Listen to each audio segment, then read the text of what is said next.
Welcome to the North Texas Rotary E-Club.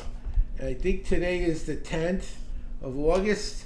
It's been a long day. I was telling Linda my dog's very ill. We don't know if he's going to make it. So we've had a very traumatic day, and hopefully I'll get through this meeting without falling apart. Anyway, we're going to get started with an invocation. Is Linda going to do the invocation or David? I will. Okay, you get started on The the Rotary prayer. Bless our friendship today and bless this meeting as we meet here today as members of Rotary. We pray that we are ever mindful of opportunities to render our services to fellow citizens and to our community. Let's continue to strive to make a better world. Amen. Okay, I'm trying to pull up an American flag on the YouTube channel. Give me 1 second.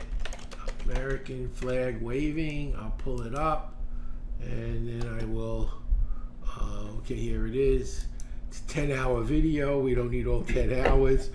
And I will go to the share screen, and you should be able to see the flag now. Can everyone see the flag? Yes. Okay, so let's do our pledge. David, you want to lead us I in will the lead pledge? us. You will join me. I Pledge allegiance to the flag of the United States of America and to the republic for which it stands, one nation, under God, indivisible, with liberty and justice for all. Okay, well, thank you for that. I'll stop the screen share. We know it's working, so our speaker will be able, if you choose to, when you're speaking, you can use it. Linda actually has some exciting news for the club, so I'm going to let her share what she discovered. She called me yesterday to tell me about it. Okay, well, last Thursday night I was not able to attend, but we had the awards dinner for the district, and our club got the Spirit of Cooperation Award, which involved our TB project, tuberculosis project in Mexico, where I got the Austin area, University Area Rotary Club, another individual from Austin, the E-Club of Central Texas, the Brownsville Sunrise Club, and through connections with the McAllen or Mission Rotary Club, we were able to do 2 distributions for food and supplies for the TB patients that are between Matamoros and Reynosa, Mexico. Also, we got the Children's Advocacy Award for our work with the Boys and Girls Club in Grand Prairie doing the Halloween party. Even though we weren't able to be there physically, we did provide them refreshments, and also we've taken different school supplies and everything to them, and so we got those awards. So. Excellent. And also, can you tell them what we're putting some money towards? I mean, I think it was like $250 for a grant. Right. Our district grants are due on the 15th, and I was asking the club if they could put in $250, and then Juliet has put in $50, so that's $300 from our club. I've also got $100 commitments from the E-Club of Central Texas, from the University Area Rotary Club, from the Mission Rotary Club, and the Brownsville Sunrise Rotary Club. So. And that's again for the For tuberculosis. the TB, and working with the Texas Health Department. Right. What we do, the Texas Health Department pays for the nurses in Mexico to administer the medicine that the Mexican government provides. It's much cheaper for us to pay the nurses than for them to cross the border and be treated in the United States or in Texas. They spent over $1 million on one lady that showed up in Houston, and then over the next year they spent over $1 million. And I think they pay around $300 or $400. Yeah, and she died. And I think it costs between $300 to $400 a month for the nurses per nurse. So much more economical. So, and they really appreciate our support. We were able to do 2 distributions last year, in January 1st and February 1st of week. So they were really excited. We had 31 families. And I've got to check with the health department down in Harlingen, Texas, to find out how many families there are this year. And that's all that I have. And about a third of those were teenage or below. One of them was 4 months old. So. I was just going to say, normally we would have gone to the group and voted on it, but there was a time problem. It needed to be done quickly. And I from the reason we've done this many times in the past, we've always had unanimous consent. And rather than lose the window for getting the grant money, which we would have if we waited, it was 3 of us that are officers, David, Linda, and me. And Katrina is secretary. And Katrina. So we have a quorum. So we had a quorum. I mean, normally I would not make a decision like that for the entire group by myself, but I knew it was urgent and we needed that grant money. And I seriously doubted anyone, after all the years we've been doing this, would suddenly say, let's stop doing that. It's not worth doing. So if anyone's upset, be upset with me. Okay. I think I made the right decision for what needed to be done, given the short timeline we had. So if you And I'm going to put it down as $300 from our club. Okay, so you want to blame anyone, blame me, and you can thank Linda if you want to thank anyone, because she's the one doing all the work. So that's Well, I just have the contacts. The president Right. gets the blame for everything. I'll take the blame. I really think it was the right decision, and I feel comfortable that I made it, but I don't like offending people, because I know nobody really wants a president that makes big decisions for a group without the group's input, but we didn't have time. And we do have the money. And So. we did have the money, and we've used it repeatedly for this. So I really didn't see a problem. So if anyone's offended, it's my fault. If anyone's Okay. happy, tell Linda you're really happy with what she did. How's that? Because she does an fine. amazing Katrina, job. are you okay with it, Katrina? You're muted. Yep, sounds great. Okay, good. Okay, then it's Okay. 4 of us. So I guess that's enough for the board to say good. All right. Well, anyway, I just thought I should say that. I didn't want people to think I was overstepping my authority, because remember we had a problem once with a potential president who wanted to completely change everything we were doing and didn't think they needed to ask anyone else, and everyone was upset. So I don't want to be that kind of president. This is my beginning of my 2nd term, and I don't want to treat the group that way, but this particular decision I felt comfortable making. The right one. Okay, I have 2 other announcements from me. So I will be doing that program in November for the Wounded Warriors for my Rotary Club, where I do the full 4-hour reading program. And as soon as I get this set up, I'm going to give you all the link. I have 5,000 seats. The most I've ever had was 50 or 60 people show up. So if any of you would like to be trained in speed reading and learning, I'll do it for free for you also. I'm there anyway. It's the same amount of time. I'm not worried I'm going to fill up 5,000 seats. So if you would like to join me, I will extend this as a gift to the rest of the club as well. And I don't have it set up yet. I need to set up a link, and then Tushar will set up the redirects, because it's an ugly link. And then we'll give you that link. Please sign up, and you'll be welcome to come, even though I know David may be a Wounded Warrior, but most of us aren't. And you're welcome, even if he's not, he's a vet, so he's welcome to come. And he needs a speed reading. It took him how long to read Clancy's book? Oh, 2 days. It took him 2 days to read Clancy's book. I read my last book in Yeah. 5 minutes, but that's a different Yeah. story. Okay. I slowed it down because I had it had a very good content. I wanted to enjoy Okay. it. Good book. And the Okay. second announcement, and this is something I can't Okay. give you details. When is this going to be? I haven't put a date down. Not a month? I'm going to put November to give us enough time to reach people. If I say Okay. October, it's so close. I really want to have enough time. I'd like to have more than 50 people. I'm going to spend 4 Okay. hours. I'd rather have as many of them as I can help. Okay, so they don't have to be Wounded Warriors, because I know a lot of vets. I'm not going to have a problem if a vet Okay. shows up. Okay, Wounded Warriors I'm and not going to vets. throw them offline. It's okay.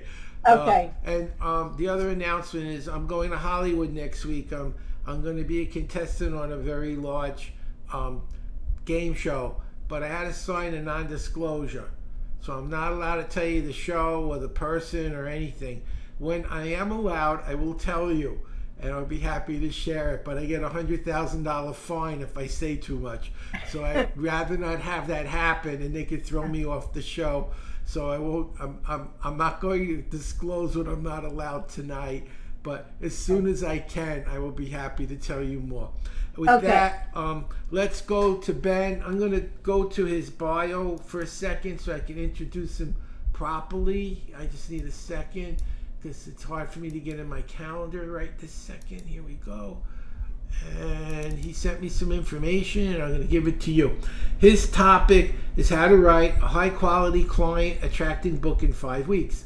And it's, if you haven't met him yet, Ben Joya, I hope I'm pronouncing it right, is a 3-time best-selling author and creator of Publish, Position, and Profit Master Plan.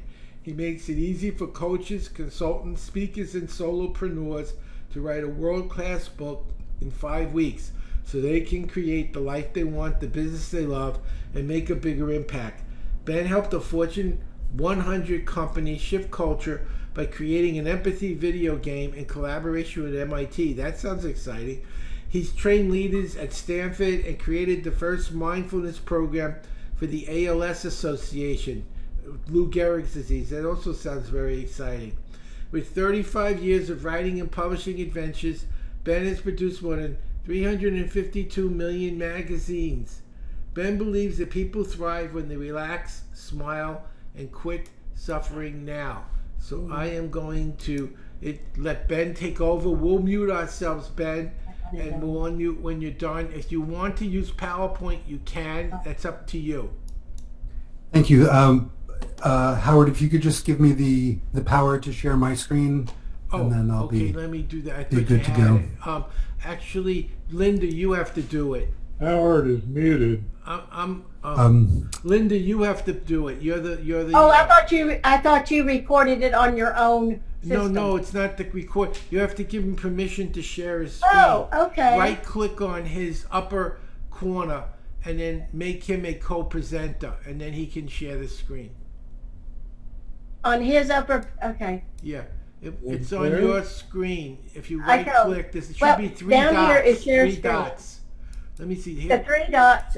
You click on the 3 dots, and you should be able to give You him. click on his name first or his picture first. No, up on the right corner of his picture of his screen. That's what I mean. On his picture. Click here, David. Where it's 3 dots. Right there, the 3 dots. And make him Come a down here. See co-presenter. the Make dot? him co-presenter. And then make co-host. That's it. Only you can do it because you're in Right. charge. And no one else. Okay. I'd do it if I could. Yes. I Click said yes. that we want to make Yes. Ben the co-host. Yes. Yes.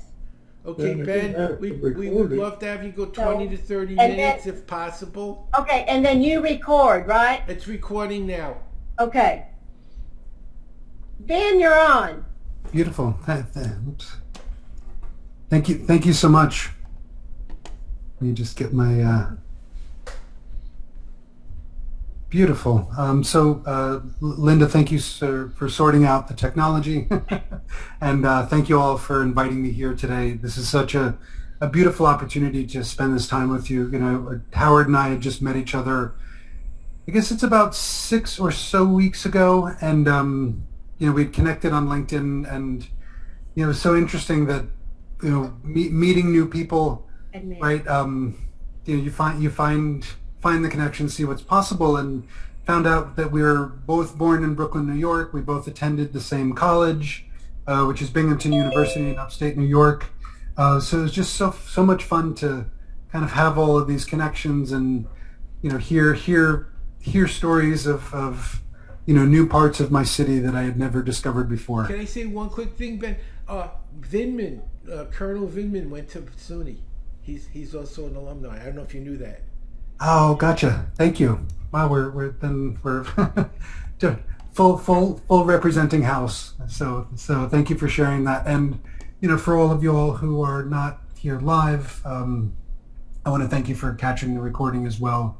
And again, it is my absolute pleasure to be here. And you know, when Howard and I had initially spoken about what would make sense for me to present, initially, you know, it was the how to write the book in 5 weeks. And what I realized was that is valuable information, and I will be teaching the most important components of that.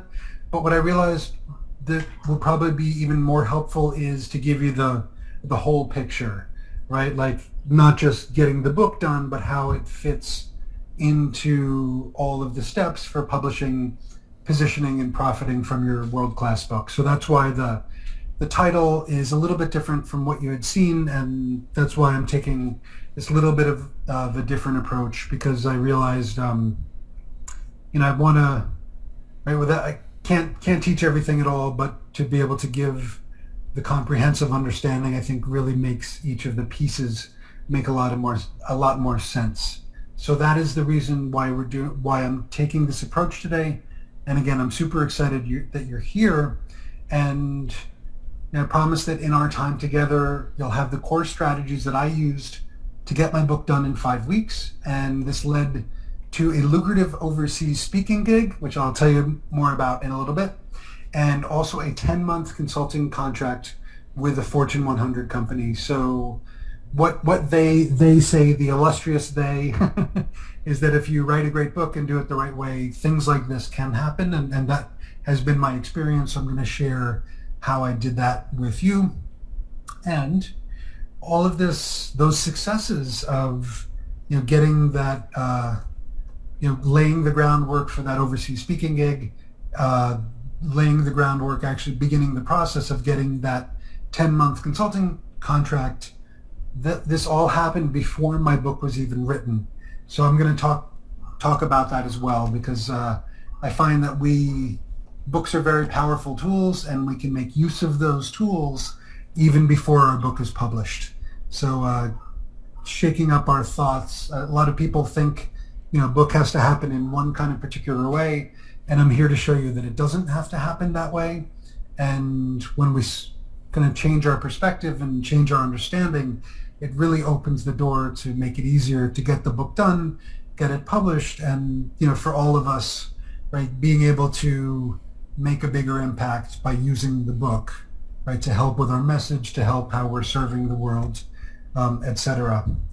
So if you stay till the end, or if you catch this in recording and stay till the end, I want to share with you something that'll be super helpful, even if you have not gotten into your book at this point, or if the book is still a little bit down the line for you. Have this wonderful testimonials and book reviews template.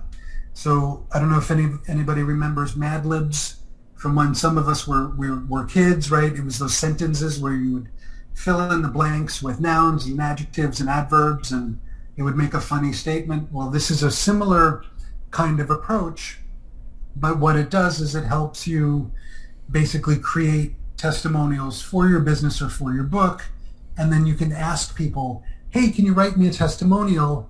By the way, I wrote this one for you to make it easy, right? Because a lot of times people want to write testimonials for you. They want to help you out with your business, but then they don't have the time. So if you can make it easy for them and guide them, you can help them sing praises about your book or your brand or your business. So I'll tell you how to get that a little bit later in this presentation today.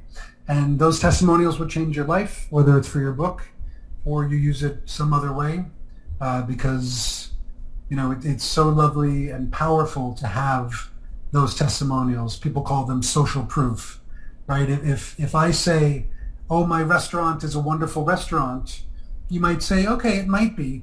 But if 10 other people say Ben's restaurant is wonderful, then you're going to listen, right? That's why social proof is so powerful, and that's why having testimonials for your business, or a book for that matter, excuse me, is so powerful as well. So just a few quick notes. I'm sure you all are good at this because you seem like an engaged group with each other and just have a really nice rapport, but please take notes. Try not to multitask, remove distractions, turn off the messengers, and tell your family that you can't be bothered for at least a little while. And just really give yourself the time, to be here and receive the benefit of this learning. And of course, as you all know, to receive this benefit of the amazing group that you've all created together, which is super cool. And Howard, again, thank you for for the invitation, and also Howard, congratulations on your non-disclosed upcoming show. I'm really excited to hear about that as well. So, so I just want to introduce myself real quick to give you some context, because, you know, whether you're writing a book, telling your story, speaking from stage, right, it's important for people to understand who you are and what you're about, you know, essentially to hear your story, because then when they know you, when people know you, they can begin to trust you. That's where the relationship starts. So I want to tell you real quick where I'm coming from in the mix. So Howard had introduced me before. Howard, thank you again very much. So I am a 3-time best-selling author. You know, a fun, interesting, it wasn't so much fun at the time, but having the experience of facing death 4 times in India. So that's a big thing that I talk about in my books and in my presentations.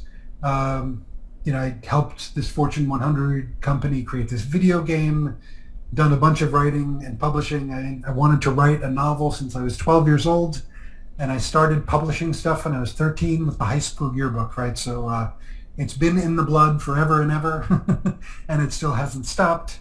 And again, I'll be talking about this a little bit later, but I had this opportunity to speak to visiting business leaders at Stanford University, and was able to do that successfully. And a big part of it was having a book in hand and getting that book done in 5 weeks. So I'll be talking more about that in just a moment.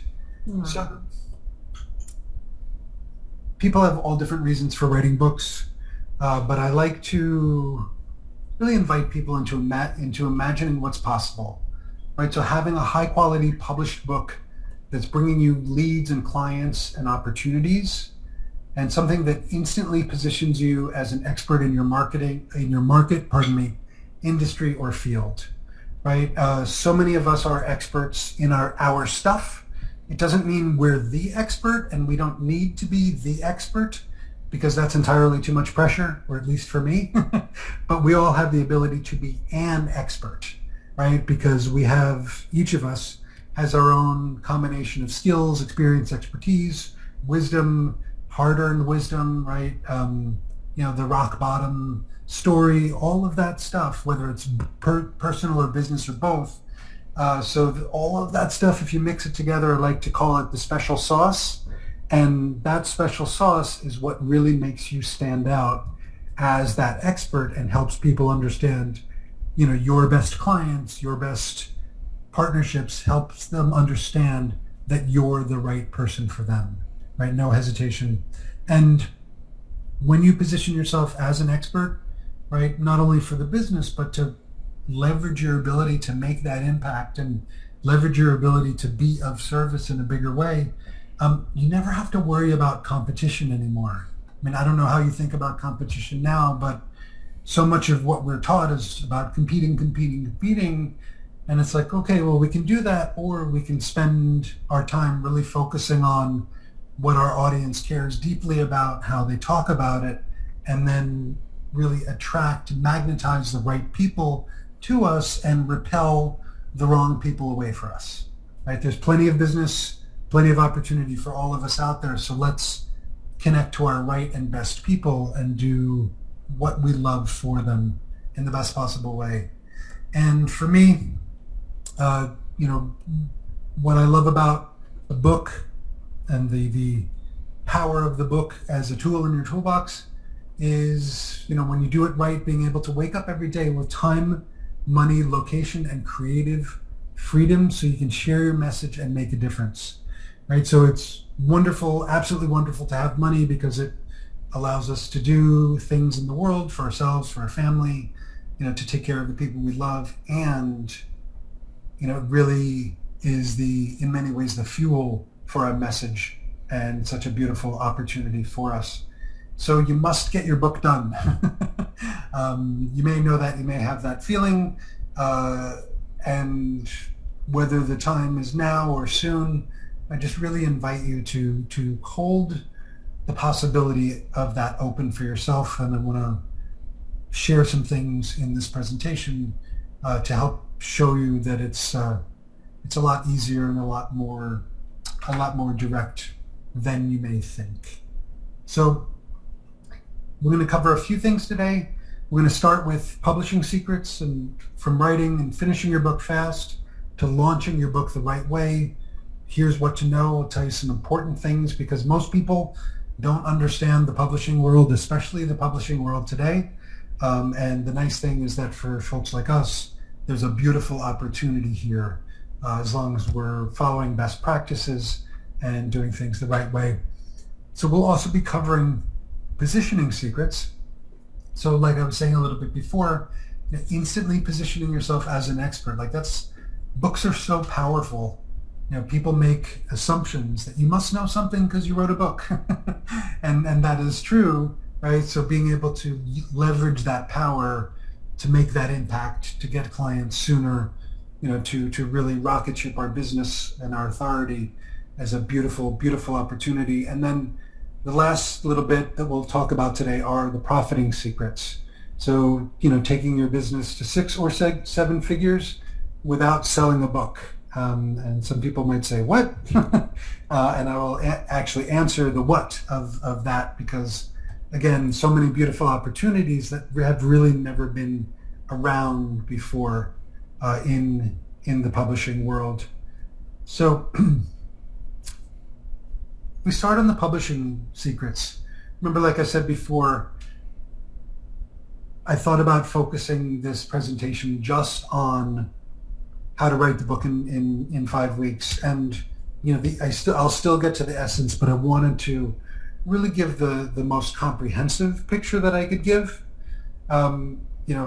Whether you have an idea, a half-done book or a messy manuscript, you want to get it done and you want to make sure that you're launching it the right way, because there's so many people who write the book and then nothing happens, right? They put it up on Amazon and it essentially disappears because nobody can find it. We don't want that to happen. Like, your book is too important, your message is too important. The people who need you are going to miss you if you don't do this stuff right or appropriately. So the first one is audience and attitude. So what I do with clients and what I recommend that you do, whether we ever speak again after tonight or you collaborate with someone to get your book done, is make sure you know who your audience is, right? And don't just say, oh, this book is for such and such kind of people because that's who I want my book to be for. That's an okay beginning, but don't just rely on that, because you want to really understand who are the best people who have a pressing need for what you offer in your book, right? Who has pain that they want to solve and your book helps them take that first step into solving that pain, right? So a lot of times people will say, do market research to understand who your audience is. Look at other books, right? Look at keywords and all this kind of stuff. And you can do all those things and that's fine. But the first and most important thing you want to do is have conversations with your ideal clients, right? Like, hey, and just say to them, hey, I'm going to write a book about such and such a topic. I would love to chat with you for 20 minutes. And then ask them, regarding this topic, what are your biggest challenges, right? What are your biggest fears? What are your biggest frustrations? Because asking those questions and using the words that they're using to describe those challenges and pains, and fears, right? Like those are the things that are going to help you clarify what to put in the book and also the actual language to use. Because you might know your audience's challenges already, but chances are you know those challenges in your own words, right? So always go back to the source, go back to your people. Hey, what are your biggest challenges with migraines? Oh, it feels like somebody's hammering on my skull, right? That language is absolute gold for your book, for your marketing, for your business. So that's the first part of it. And the second part of that is attitude, right? So many people come from the place of, writing a book is hard, writing a book requires, suffering and bearing of the soul and all these kinds of things. And that might be the case for a novel. I can't speak to that because I've not written a novel. But for the kinds of books that we're writing, the impact we want to make, having that understanding of it doesn't have to be hard and we don't have to suffer, right? Because we know our audience, right? Assuming you talk to your people, right? You know your audience, you're an expert already, right? So instead of trying to think of what can I possibly write and I want to write all of these things, think about your audience. How can you best serve them? What do they need right now? And start there, because the entry point that your people need, is not 52 pieces of information, right? It's that most important thing to help them to take the next step on the journey with you. And speaking of next steps on the journey, that leads us to number 2, which is this question, and then what? So some people say when you write a book, start at the beginning. And I say, no, au contraire, start at the end of the book. What do you want your people to do thanks to reading your book? Right? Do you want them to sign up for your email list? Do you want them to connect with you on LinkedIn? What is that next step, small step, that they can take? Because you can only offer so much value, give so much inspiration in the pages of your book. You will serve your people better, more impactfully, more long-termedly, if you give them the opportunity to take a next step from the pages of your book. And remember that most people, no offense, are not going to read your book all the way through. That's just industry truth in just about every book genre, every topic area. So with that understanding, making the invitation not only at the end of the book, but throughout the book. Hey, if you like this, come to my website, right? Hey, if you like this, come join my group on LinkedIn, etc. Okay? And then the third part of this for getting the book written and finished is to think as little as possible. And you might say, what are you saying, Ben? And what I do with my clients and recommend to everyone is just like an exercise regimen, just like other things that you might not want to do but are good for you and that will have benefits, put it on the calendar, right? Adhere to the calendar, right? Super important. So it doesn't have to be struggling around, am I going to write my book today? It's just I have my time, I'm committed to the time, I sit down and do the work, and then I walk away from it. So commit to the time so you don't have to make the decision, when am I going to work on my book? Like, it's already there on the calendar. And the other part of this, which is super important, is to make sure you start with your table of contents. Map out your book. This is super important. People, again, think that they need to go from the front of the book to the back of the book as they're writing the book. Like, I have to start on page 1 and da-da-da-da-da. No, you don't. Start with your table of contents. Give yourself that outline, that roadmap, because then you can just start filling in the appropriate pieces, because chances are you have content, you have recordings, you have other things you've written that may be relevant to your book. So give yourself an outline, know what your goal is for your reader, and then just start plugging in the appropriate pieces. So those were the publishing secrets, the positioning secrets. I'll go through really quickly just to make sure we're going to stay on time here. But make sure in your book that you are using stories. Stories about yourself, story about your clients, story about the people you've helped, right? Linda, all the different bits that you were celebrating earlier, right? All of that stuff is great because it makes the information that you're bringing across relevant, and it helps ground it for the reader, right? Like when we read, we're using both sides of our brain. I guess it's if I'm remembering correctly, I always mix up my left brain, right brain, but we have the creative side and the logical side. And the most impactful books come when we include both information and story, right? Too much information, people get bored and get lost.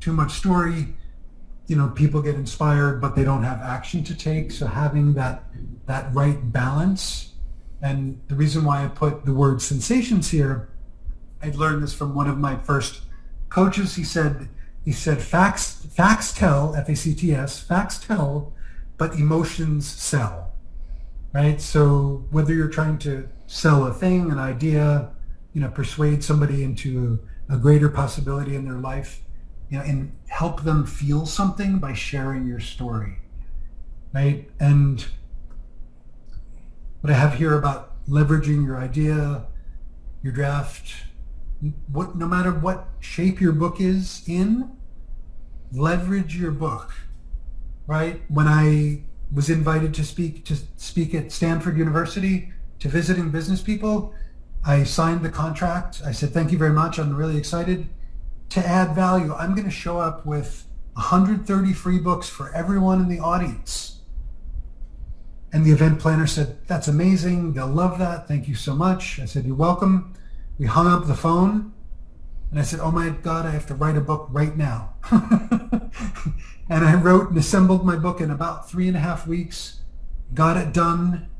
And all of that activity, even just letting people know on LinkedIn that I was writing this book, it wasn't even done yet. This is how this Fortune 100 company found me. And they're like, hey, we see you're about to write this book about empathy and other things. We need exactly an expert like you. My book wasn't even done, right? It was based on an idea that came up last minute from an opportunity, and yet it turned into an international speaking gig and 10 months of consulting with a Fortune 100 company. So, make sure that you say, you are the forthcoming author of such and such a book. And if you don't know the title of your book, you're the forthcoming author of a book about X, right? Like get that, help people understand that you're a credible expert because you're an author or a forthcoming author, pardon me. And then the last little bit about positioning secrets. Books are really powerful because they give you credibility instantly. But then the trick, if you will, to maintain and really cultivate that credibility is to leverage the content in your book, use the content in your book for a year or more worth of marketing material, right? So as I talked about before, if you have your table of contents for your book and you're just plugging in little pieces, each section, think of each little piece of your book almost as a standalone little article, or little blurb. How easy would it be to just pull it out and use it in another form? Because if you've written a great book, dialed in your messaging, then use that to really propagate and perpetuate your message in a big way. So beautiful. So thank you for hearing all that. And the last little bit, and let me just check how we're doing for time here. I'm going to take this home real fast. Last little bit are the profiting secrets. So I started talking a little bit about this at the beginning, and I'm going to reiterate it right now. You can get clients by having conversations about your book, right? So these are not sales calls, but starting with the premise of, hey, I'm writing a book about X. I'd love to talk to you about, your experience with that topic, and then ask them, what are their challenges? What are their fears? What are their frustrations? Right? What do they want to learn? Right? Record those conversations with people, get their language, because that language will be gold. And You want to talk to at least 8 people, preferably 20. And if you can do more than 20, do that, because you want statistically significant data, and you want to be able to see trends. Because you might think, oh, my clients need such and such a thing, and they might need that, but they might need something else a little bit more. Let them tell you, right? Don't try to sell anybody anything. Invite people to tell you what they need and how they want it, and then you can, make your book, make your program, make your speech, whatever it is, tailored to what they need. Okay? And then the last 2 little bits, publishing versus launching. So very few people know this about their book, but publishing versus launching. Publishing is when the book goes up on Amazon and Barnes & Noble and all those places. When it's for sale, when people can purchase it, that is when the book is published.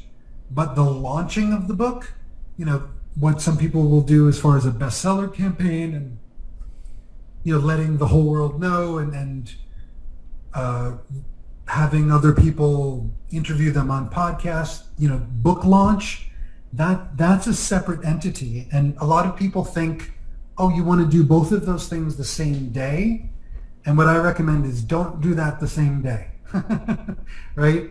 Focus first on getting your book published, like get it all written, edited, designed, et cetera, and up for sale.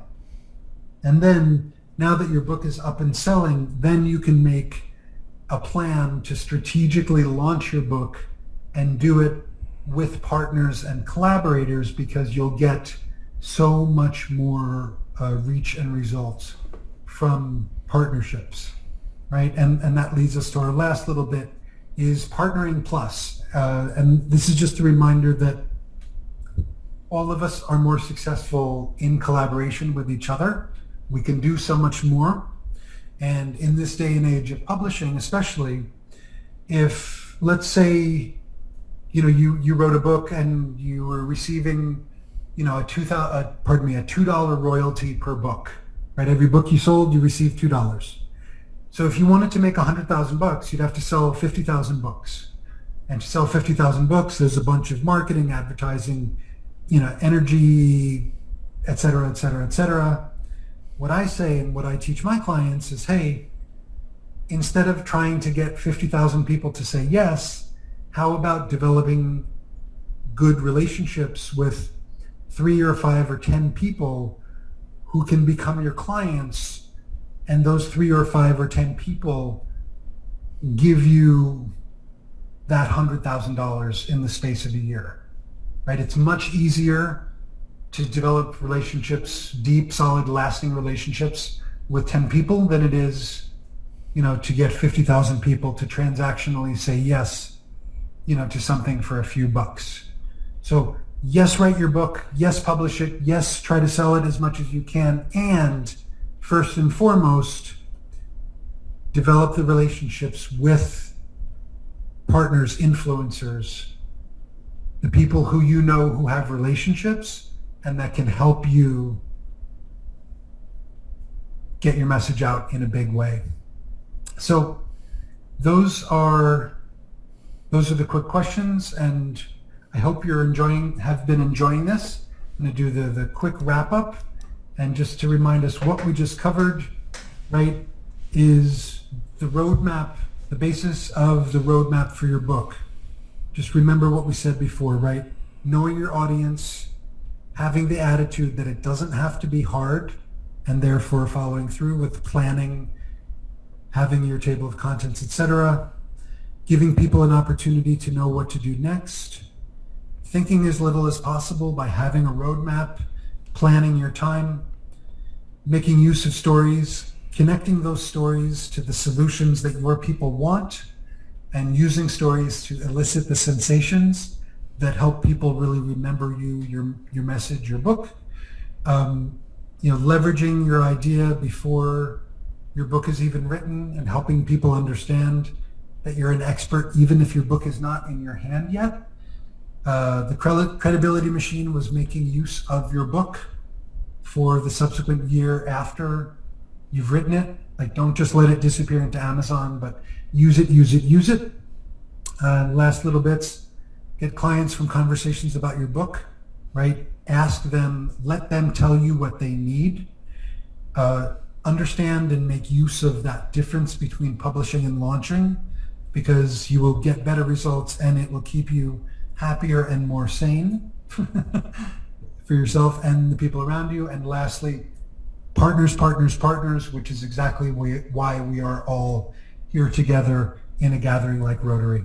So I want to say thank you all very, very much. Like I said before, have that testimonials template that you can get, and that is available at, I'll just put the link in the chat here. It's bookreviews.cc. Once again, it's bookreviews.cc, and you can get that template immediately right there, and that should There it is. Yeah, I got it. Sorry. do a lot of good for your business. And thank you. Well, thank you. That You're was welcome. a very, very good explanation for how to do it. I write books myself, so I know that it was good information. Yes, Thank you, Howard, very much. And also, Howard, Shirley Weddle from the Suicide Prevention and Brain Health Club came on president. And would you mention to her about the Wounded Warrior class in November? Do you want me to do that now, quickly? Yes. Every year I do a 4-hour training for Wounded Warriors on how to read and learn faster, because they can't find jobs and they have a GI Bill, but they don't use it because they don't know how to learn. So I volunteer a free program, but I need to get people. I'm in the process of getting that set up in the next week or so. So I'm going to give it to Linda to take care of, and maybe you can help me find the people. I'll do the teaching. I just need people to teach. And this is open to Rotarians as well as vets and Wounded Warriors. I'm opening it up to our group. If you want to open up to Shirley's, Okay. that's fine. But I really Get want a lot to of leave vets as most first. seats for the vets than Yeah. everyone else. I think the Yeah. vets should get preference to that. Well, she has vets in her club. Okay, So, I'm fine with vets. I prefer Wounded Warriors to vets, but if it's a vet, I'm not going to say no. okay. David had a question or a Well, I comment. was just comment about veterans. We don't realize Ellis County, just south of Dallas, has 13,000 ex-military people. 13,000 veterans. Where is that? Ellis County, Waxahachie. Oh, okay. I didn't know that. 13,000 veterans in that county. That's a lot of people. Does anyone have any questions for Ben on what he shared with us? I had one suggestion. Once the book is done, if you convert it to PowerPoints and record it in Camtasia, you can also make it into audio-video programs. If you save it as an MP3, it's an audio. If you save it as an MV4, it's a video. And you can actually sell an audio or a video for a lot more than a book. So you already did the work. So it's just a thought. You might want to look at it. Is that like the audios I used to get using the car? Just the audio book? Okay. That's a great suggestion, Howard. Just So I have challenges with procrastination. I totally hear you, Shirley. I still have challenges with procrastination. So I'm not sure what time you came on in the presentation, but I'll just, get a couple things off the top. So I think that the biggest picture is the biggest helpful reason to not procrastinate, is the reason for writing the book, right? So being able to, have that passionate desire to do this for, X, Y, and Z reason or X, Y, and Z group of people, I think that helps a lot. At least I'm speaking for myself, like knowing for whom and why I'm doing it. And then the other part is just getting things on the calendar and minimizing how much I have to make decisions about it. Just that just like eating breakfast or just like brushing my teeth, there that is on the calendar. And then Shirley, the very last part, which I don't think I got into today, is the recommendation or the consideration. Try dictating rather than writing, because it's your stuff. Like, you could easily speak it, and when you dictate, within about 7 minutes, you can have 1,000 good words of content. And there's a free program called Audacity online that'll let you do that. It's AUDACITY, and it doesn't cost anything. It's very powerful.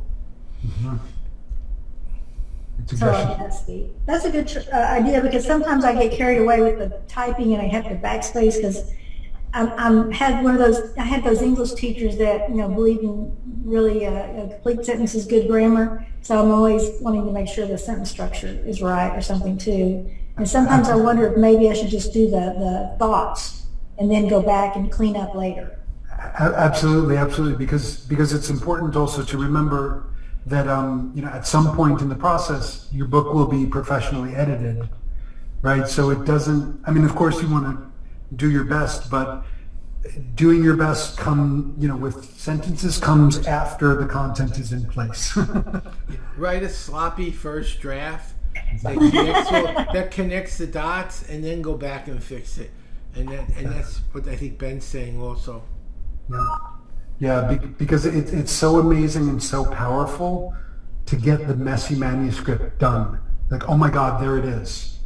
And then from there, you could, because then you can even say, hey, I just got the first draft of my book done, and you've written a book, and you're a different human. And then you just clean it up. Yeah. Exactly. Yeah, Thank you, Howard.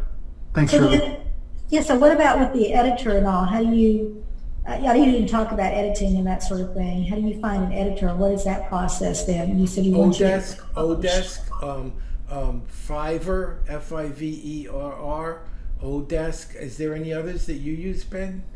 I work with a publisher who, his company, his team does all the publishing stuff. So you can certainly they're great. What's the word? Project-based ways to solve that, just like Howard was suggesting. I'd say just Shirley, just be careful of what you're doing and when, because sometimes it makes a lot of sense to do piecemeal things, and sometimes it makes sense to have somebody just do the whole Megillah, so you don't have to deal with 10 different vendors or whatever it is. One other thing is a program called Grammarly, which you can get online, and it does a lot of the grammar checking. It's not as good as an editor, but it'll polish it up, so it'll take the editor less time and it'll cost you less money. Yep, that's a great suggestion as well. Yeah, I'm usually pretty good at proofing and that sort of thing, because I'm one of those people. So, but I just didn't know how clean it needed to be then, even before you submitted. I thought you needed to be pretty clean before you submitted it. Not necessarily. The most important thing is that at least for books like these, that you're connecting very clearly and directly with your audience in their language, and then helping the editor understand the intention of the book, and helping that person, to kind of be your quality control and say, hey, you know what? You said you were trying to talk to this person, but it doesn't really, make sense, or I don't understand how that connects, right? So again, coming back to the reason, the intention behind the book, and then stepping backward from there. Do you have a recommended length for a first book? Like how many pages, how many words? Oh, length, yes. I recommend about 22 to 25,000. Because like the way I do it in my course, 1,000 words a day dictated, for 5 days a week over 5 weeks is 25,000 words. Alakazam.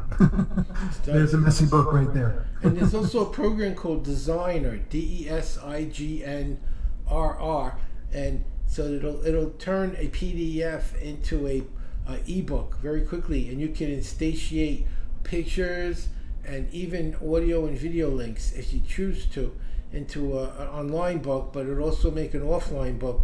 So if you're making a smaller book, like sometimes I'll say 40 to 60 pages, if you're trying to establish yourself as an authority rather than trying to write a novel or a full text, that might be sufficient to position yourself in a business. Because not everyone's going to read a 300-page book, but they'll certainly read 40 to 60 pages of highly useful data. But that doesn't mean both don't have value. They serve different purposes. But if you're doing a short book, like a 40 to 60-page book, and you want it to look really nice when you're done, try that program. It's called Designer, DESIGNRR.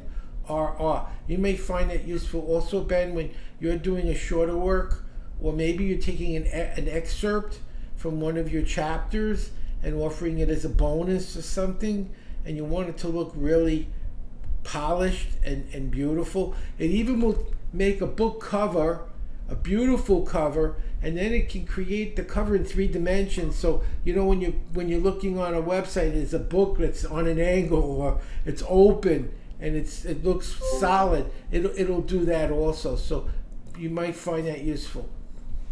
Okay. Thank you, Howard, very much. Okay. That might help you with your clients too. So it's a lot easier to get them to write 40 to 60 pages than 300. Well, thank you, Ben. It certainly has been informative, and thank you for your time. My pleasure. Thank you all for having me. Thank Can I ask you. one more question? I ask lots of questions. May I ask one more question? So, in regards to if you're having it on Amazon, like you have Kindle Unlimited and that sort of thing, do you recommend starting out that sort of way where you do the Kindle Unlimited so that people have easy access to it to begin with, and then later you start charging or something like that? Or what is that strategy? What strategy do you think is good for that? Yeah, so I mean, there are certainly a few ways to go.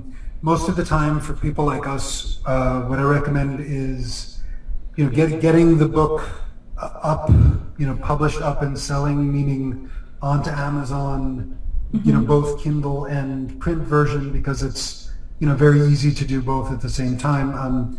Also, get it up onto Barnes and Noble and a place called Ingram Spark, because these are kind of the official places that you want to make sure your book is. Excuse me. And then as far as the pricing goes,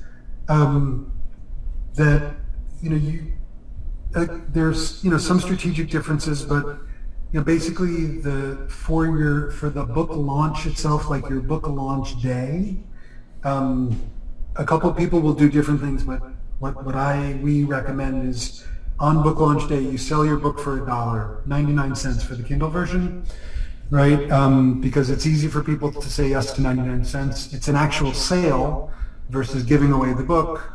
Then you can get the status and the notoriety of being a bestseller in your appropriate categories. And then after that happens, you adjust the price later. Because again, it's not going to be so much the price of the book as the relationships you will develop with the book. 100% right. It's exactly what you should do. Thank you very much. Welcome.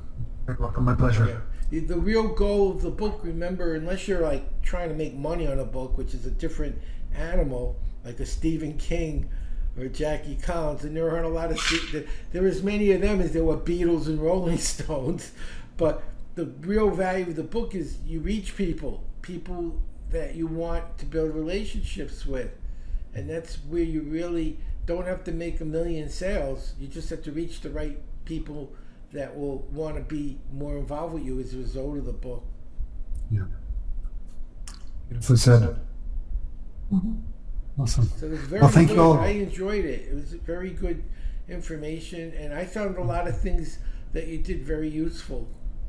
Great. Thank you for that feedback. I appreciate it. Thank you. You're welcome. Appreciate that very much. Yeah. So Nice. I will wrap us up. We do one last thing, the four-way test to close our meeting. So this is the four-way test of the things we think, say, and do. First, is it the truth? Second, is it fair to all concerned? Third, will it build goodwill and better friendships? and 4th will be beneficial to all concerned, and our 5th one is will it be fun. I will see you hopefully in 2 weeks if everything goes well, and thank you for coming. And that's a wrap. Thank you. Bye. Hey, Howard, can I ask you some more about that Warrior program? Sure. Yes. Okay. So you said that this is going to be online in November. Do you already have a date, or you still, is that kind No, of I tentative? haven't picked a date. I want to stay as close to the beginning as possible because of Thanksgiving. You get too close to Thanksgiving, people have other things going on in their world. Right, because that's, Veterans Day, and we've got a big event like in Irving for veterans that we may have a table at or something. Like, I think What it's that day is first weekend. Veterans Day? But that's going to be, I think, that first weekend in November. November the 11th. November the 11th. So maybe we can do it later in that week. That might be a really good week to do it. Well, I'm just thinking we have a number of veterans in our group, and then some of them we're involved in Veterans of Tarrant County. So I know that we have a lot of veterans, and then we work a lot with the Let me colon write and that veteran down. Give me a care. second. I'm just going to write those dates down for myself as a note. Veterans Day. Right, now usually they want to have an activity on Veterans Day because there's lots of free Sure. food on Veterans Day. Yeah, So they- and I'm not going to do it on Veterans Day because there's other because they things. go eat places. Veterans so- Day week. Yes. What day is Veterans Day on? What day of the week, Howard? I don't have my calendar. You don't have the I think it's always the 11th, so. Yeah, it's always the 11th. I just wonder what day of the week. So. It is Thursday, so Thursday. maybe I'll do it on the following week, like the 15th to the 19th, somewhere in that range. I'm not picking a date right this minute, but that would give people a little time. If you tell them on the 11th, they're not going to come on the 12th because they're going to have other things going No, on. there's a lot of things going on the 12th and 13th too, because it's close to Veterans Day. So we'll Make have it a lot of week things going on. later, and probably towards the end of the week to give them more time to prepare. So it's not like I'm doing it tomorrow. Who's free? That's really Yeah. not a good way to do it. So how long is it? I'm a 4 details hours. person. 4 hours. 4 hours. And I'll give you I'll give Linda the data. It'll teach them to read, write. It'll teach them to read. I have a brochure actually. It'll help them to double their reading speed, improve their comprehension, retain and recall, know what precisely to target, how to learn technical information, study skills, which is important because a lot of them will be taking courses and they need to know how to take tests to be able to graduate. I always tell people when you're in school, the only thing you need to know are the answers to the test questions. Everything else is irrelevant. You think you're there to learn the subject, but if you learn everything except what's on the test, you get an F. If all you know is what's on the test, you get an A. So it's not really the way learning should be, but that is the way it's set up. And if you want to win, in school, the only way to win is to get high grades. There is no other way. And the only way you get high grades is answering questions. And if that's all you know, you're going to look like a genius. If you know nothing on the test but everything else, you'll fail. And one of the problems is a lot of teachers will make tests that don't really test what you should have learned. They test things that are irrelevant. And if you don't know that and you study the wrong material and you actually know what should have been tested, and it happens all the time, it's that shouldn't have been on the test. There's much more important information, but it was. So I'll show them how to figure out what will be on the test before they even take it. There's a way to predetermine what will likely appear. Remember, most tests are standardized. They can't deviate from what they've done in the past too much, or it isn't standardized. Everything's random. So I'll show them how to analyze old tests to predetermine what has the highest likelihood of being on the new test. And that eliminates learning things that will never be asked and wasting time that won't get you a higher grade. So anyway, that's kind of in a nutshell, but I'll send it to Linda and she can share it with you. It's a pre-made brochure, but I want to get the dates and everything set up. I'm just kind of, I told Linda, my dog's very, very sick. We don't know if he's going to live. Oh, sorry. Very, very, very unsure. I mean, it's not looking good. So I'm kind of in a bad state right now. We just found out this morning. We thought he was going to get a couple of pills and go home, and it doesn't look like that. So well, I'm kind of dealing with that right now. My wife isn't doing much better. she's very, Tell Vicky we're thinking about her. she's really, that's her baby. So, I mean, I feel terrible, and I know as bad as I feel, it's worse for her. We'd like I'm so it. sorry to hear that. So. Yeah, well, that's the way the world works. It's just he's very young. He's only 5. You expect it when your dog's 10, 15. You know, Right. he's getting old. That's what happens. But 5 years old, you really don't expect to see that in a young dog. So, whatever. We'll see. We're doing everything we can, and within reason. I'm not going to spend $10,000 so that he ends up dead anyway. We did that with our last dog. She had diabetes, and we gave her insulin twice a day, every day, for 2 years, and the dog was miserable. It went blind after 3 weeks. It was just miserable, and I would not do that to a dog again. I think it was more for us than the dog, and I will never do that again. It would break my heart, but I won't do that to the dog. Okay, then we will see you next week. Is it Monday night is our board meeting, Howard? Let me check. 16th, is that Monday? I believe it is. Okay. Hold on, I'm in the wrong month now because I was looking at the other thing. I've got it down for 6 o'clock to 7 o'clock on what day? The 16th. Is that Monday or Tuesday? That's a Monday. Monday, okay. I think it's a Monday. Let me double check. Hold on, just double check. Yes, Monday. Yeah, send out a separate email to the board again. I will. I know. I'm trying to think. Someone said they can't make it. I think- That's Charlotte. Yeah, they said they couldn't make it, but we got to get it done. So Yeah, and I'll have a treasurer's report by then. okay, that's good. All right. Well, thank you everybody for coming. I'm gonna leave. I've got to Thank get you. back to what's. Well, we've got to go eat. So, anyway. Yeah, that's why I turned my camera off. I was eating while I was listening. That's okay. There's nothing wrong with that. It was a good presentation. It was good. I thought it was very good, very I don't know good. what happened to Richard. He said he was going to be on. Lisa's been sick for the last 4 days. Bill's answering her phone for her. Okay. And, Hopefully we'll see him next time. He'll But watch I the will see video. him Thursday night. We're having a foundation Okay. meeting. So Okay, that'll help. Okay. Well, have a better evening, and we will talk to you later.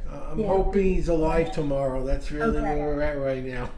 We don't know if Okay. he'll make it through the night, or if he makes it through the next few days, he's got a good shot at, I don't know, going a long time, but sticking around a while. If he Yeah. doesn't make it through the next 2-3 days, it's going to be over. And It'll there's be not done. much, and we'll see. Sorry. We'll do what Okay, we can. well, we're ending the meeting. All right. Bye.